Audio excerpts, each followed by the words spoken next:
You're watching WDEF News 12 this morning with Rachel Esch, meteorologist Brian Smith, and your time-saver traffic tracker with Sunny 92.3's James Howard.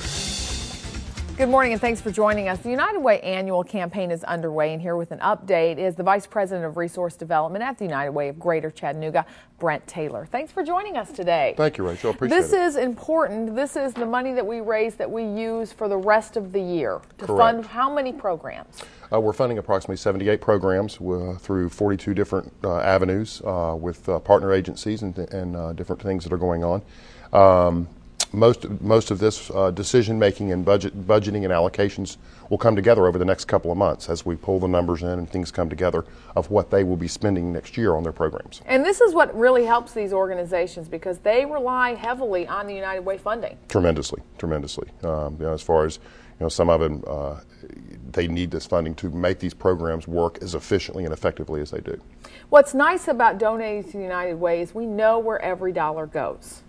Correct. The typical thing is that every penny of your dollar is actually going back out to the programs and services. It's not supporting the overhead and the admin and things like that of the running of the campaign because we've been very generously endowed by previous people in the community that were very wise at the time. So how are we doing as we approach the end of the campaign? You know, the momentum has been very, very good. We've had a couple of things that we've run a little bit earlier with some major campaigns as far as major companies and things like that this year, and that's made a big difference. But as far as what we're seeing and what's coming in, there are definitely some of the major companies are up, and as far as up in dollars, and that's great because we're looking for a lot of new money this year. And of course, we love the big companies because they have a lot of employee-sponsored programs involved, but the little companies are doing things too.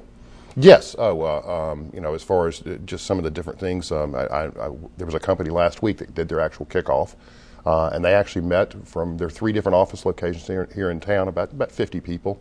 They all met at the zoo for the afternoon and kind of had an employee day where they, just kind of got to know each other a little bit better outside the work environment and things like that, while they were trying to do some things just to help raise some money for United Way. So there's a lot of things that we can do. Can we still get involved? Yeah, very much. There's obviously an opportunity. You can always go online and give that way, or call us and see what we can do. There are opportunities through volunteering as well as giving. So there are definitely ways to get involved, whether you do it through a corporation or just as an individual. Let's put the information on the screen for you now because you can donate to the United Way. You can call the number on your screen, which is 752-0300, or you can go to the website, which is liveunitedchattanooga.org. There you're going to find out all the information about the United Way. We're taking a live look at their page right now and how you can give, also how you can donate, and how your company can get involved. So lots of ways to give, advocate, or volunteer with the United Way of Greater Chattanooga. And remember, every dollar you spend stays right here in our community to help all of the member agencies. And you know somebody using one of these agencies. I can guarantee it. Thanks for joining us. Thank you. Appreciate it. Want you to stay with us. We're going to take a short break and be back. This is WDEF News 12 this morning.